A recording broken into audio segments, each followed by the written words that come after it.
Hello, I wanted to welcome you to another interview for our course, Justice in Healthcare.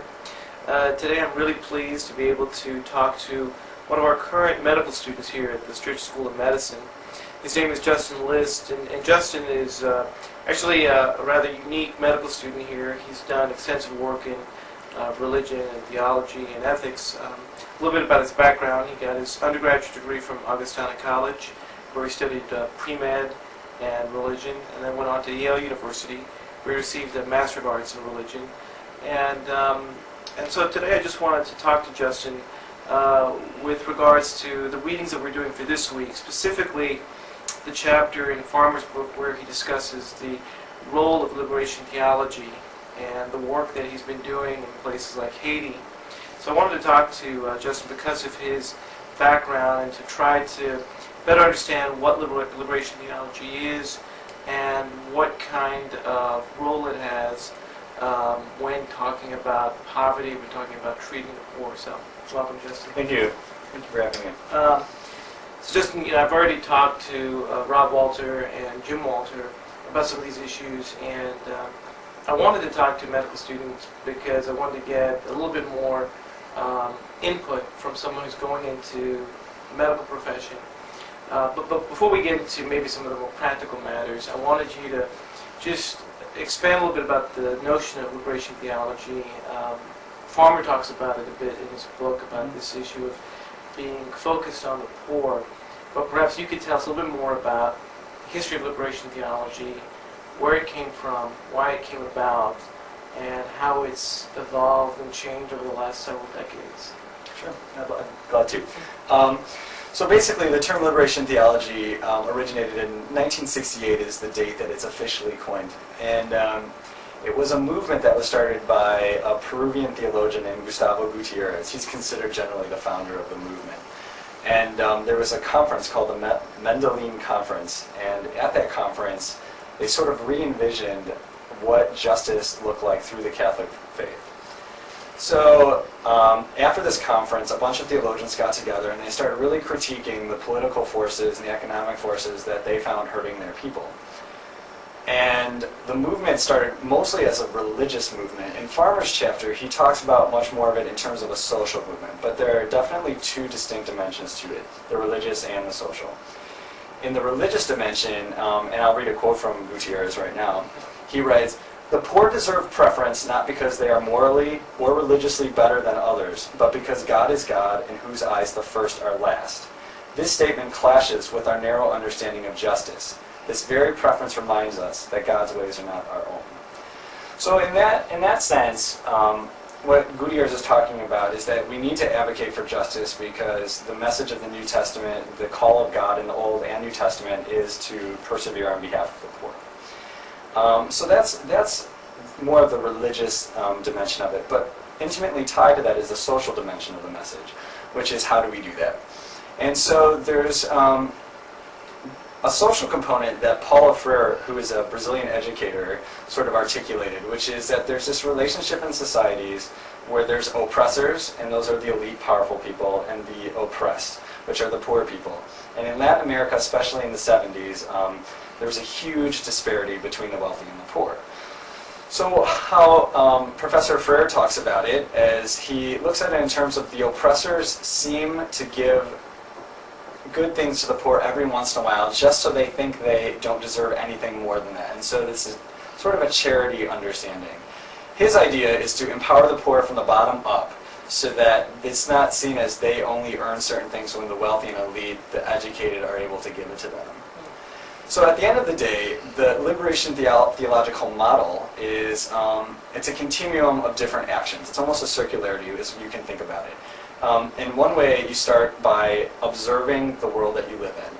Then you judge relationships, are they equitable, are they inequitable? You act based on your observations, and then you reflect on that. And so there's this idea of praxis, which is the act of practicing what you preach, essentially, and reflecting upon it, and then doing it again, sort of refining, and at the end, looking at the root causes of poverty, illness, things like this that Farmer speaks of, and then rectifying them based on this action reflection.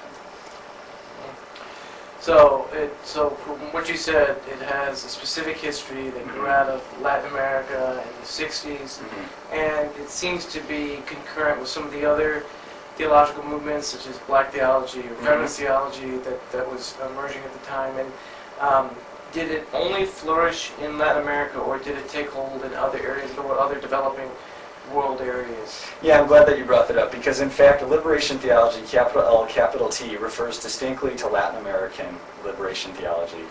The other term that talks about movements that grew from it is theologies of liberation. And in that category, you have a Black theology, you have a womanist theology, which is African American female, and it can also be African female. You have queer theology.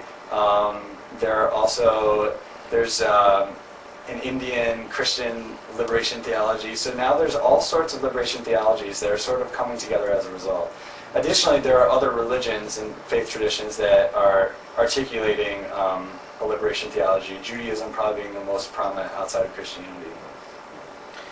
And so, did liberation theology have a specific home in Catholicism, or was this something that was seen in a variety of different Christian denominations, Protestantism, and so forth? It was articulated in the Catholic tradition. Okay. Definitely couched in the Catholic tradition. Okay.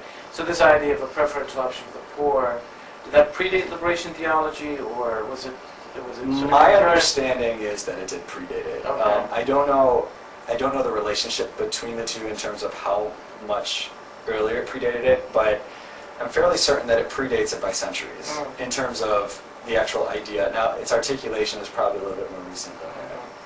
So let's spend a moment then talking about this idea of preferential option before you read that quote about why the poor have a certain status.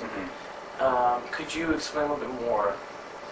Why is that? I mean, is it because the poor lack the political clout to make things happen? Is it because they really don't have anyone advocating for themselves? And so the theologies that we create has to make an explicit affirmation to advocate for them.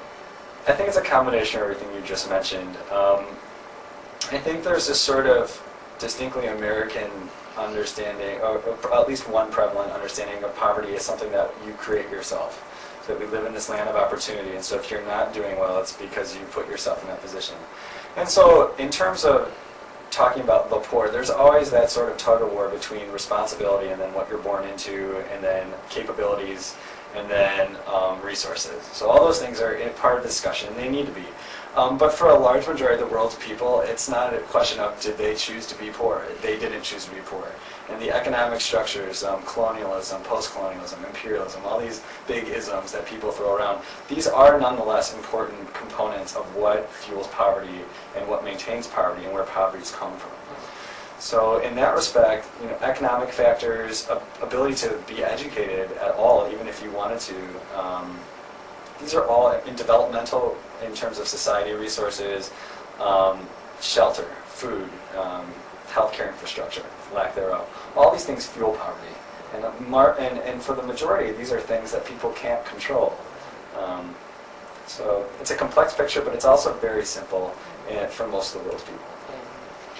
Well, in this course, we spent a lot of time talking about poverty. We've read several chapters in Sachs's book, The End of Poverty. And so we've really tried to delve into this issue of poverty in the developing world. What are moral obligations in the developed world vis-a-vis people in the developing world? And I think you're right that in the U.S. we have this kind of debates, ongoing debate about personal responsibility and poverty and poor health outcomes and how that all plays out. And we tend to stigmatize the poor in this country because of the fact that this is a country that has a great deal of opportunity. So in dealing with issues of poverty, especially in the developing world, what are some things that, say for instance, a medical student in this country can think about, or a physician can think about, and even instrumentalize and implement to try to deal with these issues of poverty? Now, I mean, Farmer's book gets into some great detail about how he's approached this. It is approachable. Basically, you serve the poor. But how do you do that practically? I mean, not everyone can be Paul Farmer? Sure. It's difficult. I think there are a lot of facets to how people can become involved, or at least be aware. I think the first thing is to be aware of it. If you don't know it exists, and you're not aware of it, then you can't work for change. And I think for physicians and healthcare providers who continually get burdened with all these hours of extraneous things that relate to patient care but aren't actually dealing with patients, it might feel difficult for them to get involved, to really make their voice feel like it makes a difference. But I think that's precisely what needs to happen. If anything, the oppressors, as Paul Freire talks about, are the mechanisms that burden physicians to not be able to deal with this issue. And I think a sort of reinvigoration of understanding professionalism and its core tenets would sort of cause any healthcare professional to be weary of the commodification of medicine and the extreme market-based approaches that at least we're seeing in some of the Western countries, and let alone the countries that don't have healthcare in the first place. So I think understanding the issues is the first step to how physicians, medical students can be aware. But the second step, I feel, is challenging the current systems that make it difficult for physicians to care for their patients. And there are a lot of ways to do that. I mean, universal healthcare is definitely something we should all be championing. The way to do it is debatable, and it's a debate that we can't be tired of. We need to continue, but we need to act. It's time that we try some things. And I think for healthcare professionals, it's easy to get defensive about how one is compensated for the type of work they do. And it's an important issue, but it's one that healthcare professionals should not let them deter from fighting for justice in the healthcare system. For fighting on behalf of patients, for continuity of care, for allowing patients to have care in the first place. Because if we look at the professionalism and the role it's played in the formation of medicine over the centuries, economic considerations were the least important facet of it. And unfortunately, they seem to be the most important. Whether or not they are to the physician, that's how the healthcare system has dictated what the most important thing is maximizing profit and efficiency. Things that maximizing efficiency isn't a bad thing. Also, getting involved in different projects. I think teaming up with other physicians is an important way to do that. At Loyola, we do a journal club. We have different outreach community services. I think encouraging that among your peers, encouraging literature that sort of champions the poor, the uninsured, the underinsured, and really seeing how we can integrate people in our current system in innovative ways while we wait for a better system to deliver it. So let me get back then to what we started off with was liberation theology. How has it changed the debate about treating the poor? How has it informed this debate? Does say Catholic healthcare institutions have a special mission with regards to these issues? Is it something that really has changed the way people not only talk about these, but really the way they act? Sure. I think liberation theology, especially now, is sort of it's being re-examined in a new way, not only in the institutional setting, but also in the larger bioethics setting, for example. From an institutional perspective, especially at a Catholic institution, they're definitely not going to turn away any patient. They won't be worried about how the patient will be able to afford or pay for the care. They'll treat the patient and then they'll work on it later. Not all institutions take that approach. So one of the unique parts of being at a Catholic institution is that they will always treat the patient. And that's going to vary in terms of what the services needed are. And I'm not well-versed in what the policies here are to that regard, but I know that they will not turn down a patient because of their ability or their inability to pay. So I think that's a unique thing. I think another unique part of what liberation theology offers to the healthcare setting is that it challenges healthcare professionals to understand the social determinants of health. I mean, if a physician is in a part of town and continually sees an illness that isn't prevalent in other parts of town, liberation theology requires that the physician understands why that illness, if it's tuberculosis, for example, why is tuberculosis more prevalent in prisons? Why is it more prevalent in Russia? It's not because the disease, is biased. It's because poverty is biased, and poverty is biased towards certain diseases. So it challenges physicians, medical students, healthcare professionals to look at why are their patients coming down with these illnesses. And that happens in all socioeconomic strata. And it causes them not to just treat and have a narrow model, but have a more expansive model. It demands more of them, but it's a necessary demand, and it's one that justice requires. Could we cut for one moment?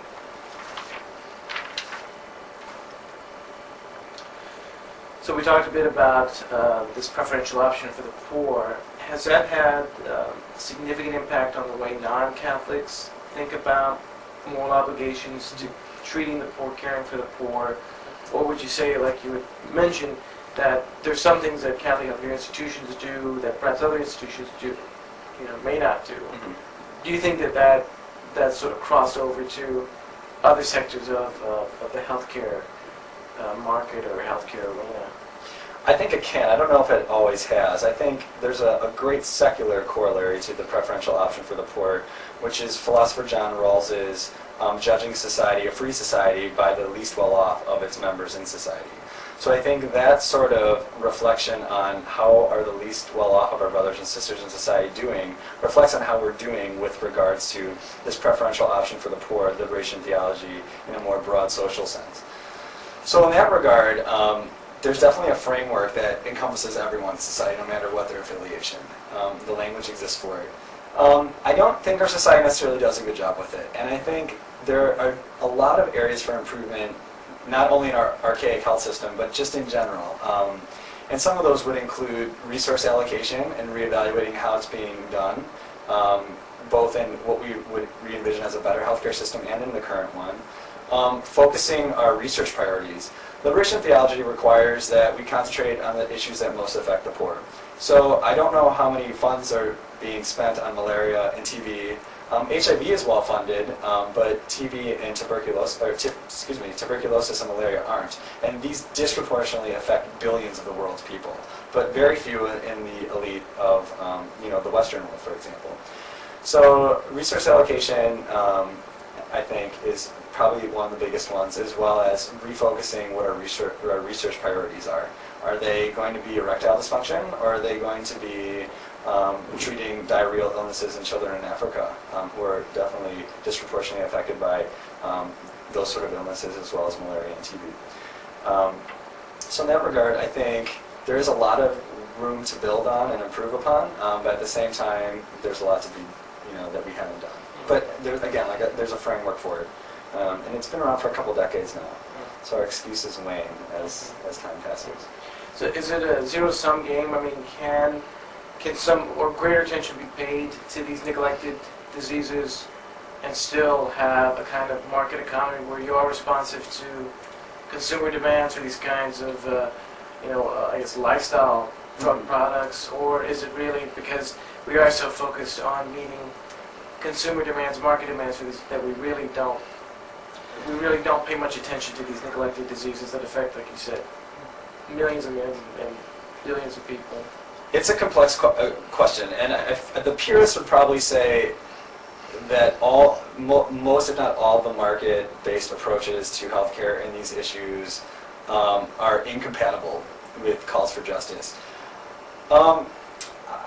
I still actively debate it in my mind. I feel that the problem is that anyone who's radical in the neoliberal economic trade category, anything that restricts that, they find troublesome. I feel like there's a moderate approach where you can still incorporate the innovative fruits of what the neoliberal policies bring, but at the same time make it a fair distribution. This move towards privatization, while in theory sounds good, is absolutely destructible. It just is so harmful for so many of the world's people. So I personally find that healthcare should not be based on market-based values at all. I feel that the market has a certain place in time. I feel that's eroding professionalism, and it erodes the ability to embrace this call for justice. It challenges physicians to put money in front of their patients, and vice versa. The latest Medicare potential cuts are not getting the increase in the budget that's being asked for from some people is a good example of the commodification of medicine gone awry. And I think so in that regard, some will argue that neoliberal economic and trade policies are incompatible, and they are right now. There is a way to incorporate both, I feel, and we need more voices to step out and speak on that behalf, because right now we're living in a time of polarity, and I feel at least we first need to come to a more middle ground before we can make any progress. But I do feel very firm that the market has encroached upon medicine. I'm worried about it as a future physician. And I think most market-based policies as they stand now are completely incompatible with the physician-patient relationship. It may be different for the pharmaceutical industry. I don't know. I'm not so sure sometimes. But again, I think in this regard we can have a little bit of both. But the pendulum has definitely swayed too far in one direction, and it's time to swing it back. I think part of the appeal of liberation theology, I think you alluded to this, and I think part of Farmer's appeal is that it just has a lot of emotional resonance. Mm-hmm. And you talked about the secular counterpart being Rawls's notion of the least well off. And I'm curious if your thinking is that does liberation theology have a lot of traction to move people that may not be particularly religious or maybe completely secular, but that there's something just very inherently appealing and even moving about this way of thinking about the poor and our responses to our moral obligations to the poor? I think it does have an appeal. I don't know how to quite crystallize it. I think we're in a unique position. I think its strength actually lies in the fact that America is such a religious country that given the range between so-called liberal and conservative of any tradition, liberation theology can speak to everyone, and even of people of no tradition, as you alluded to.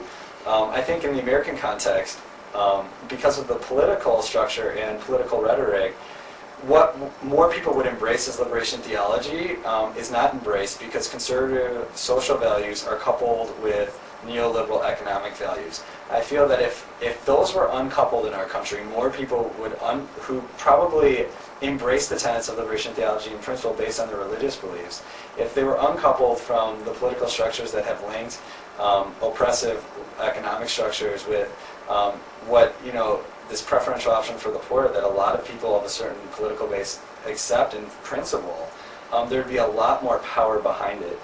In terms of a more secular corollary, it's difficult because it depends how economic the person is. If the person who is secular doesn't really have a penchant for justice, but has more of a sort of, I don't want to castigate all libertarian thought this way, but has a libertarian approach is what I earn is what I make, and that's just for me, I need to worry about myself. And there's, I don't know how appealing this would be.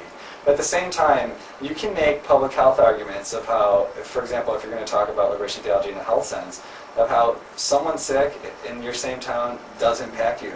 And so it's in your best interest. You can even make a selfish argument, which is completely anathema to liberation theology, but for the sake of winning over people, if we're compromising in that sense, I mean, everyone is impacted by the least well-off in their society. They are. In terms of violence, in terms of safety, in terms of illness. I mean, everyone stands to benefit, and they can think of it as a cost-benefit or analysis. They can think of it in religious terms. They can think of it in terms of philosophical terms of just society. It doesn't matter, but everyone stands to benefit at the end of the day. Justin, I want to thank you for your time. I think the exchange is very helpful for our students. I just wanted to thank you and tell you how much I appreciate your input. Thank you for having me. Thanks.